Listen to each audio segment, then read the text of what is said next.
Well,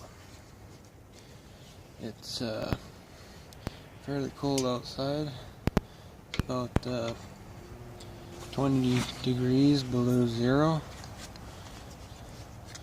and I guess I'm gonna make a published video on the YouTube or whatever. Guess this is gonna be quite formal.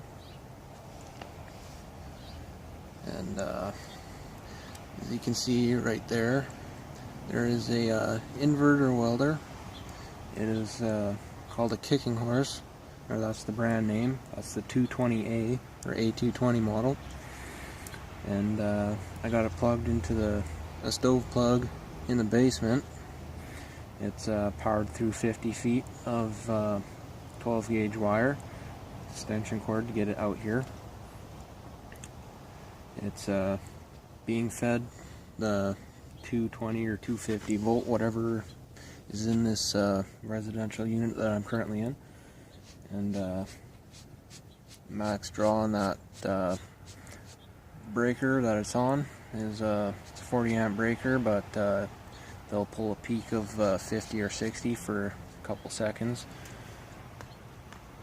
So yeah.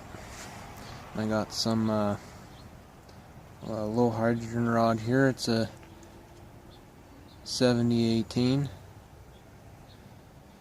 Gonna try to run it on electrode positive. See if it gonna set the welder at 75 amps DC. The electrode holder is quite crispy.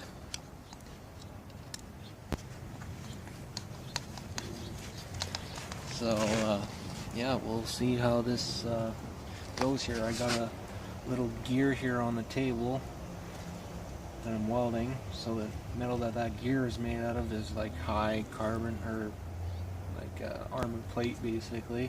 That's what they make gears out of. So let's turn this sucker on. Set it to 75.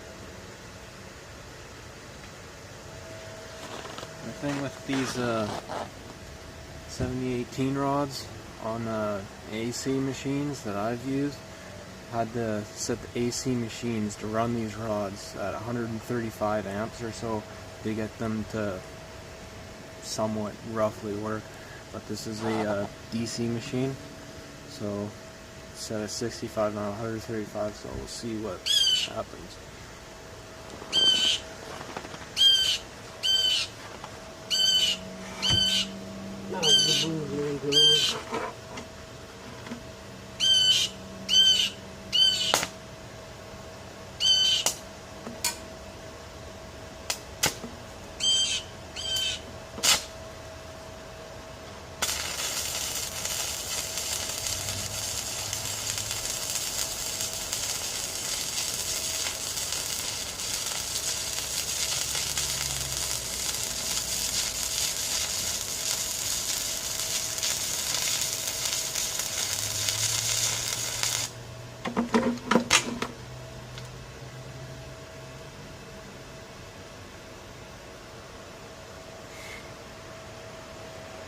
Well, that was interesting. It worked pretty good. It seemed to work pretty good, but it just went out. But I'm going to continue going at this.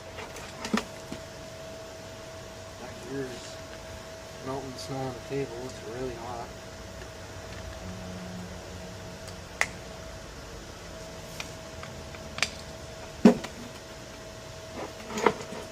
Ground clamp is now clamped over top of the welded area that is all sooty, so the grounding connections in this rod holder and the ground clamp are covered in soot. It's not clean.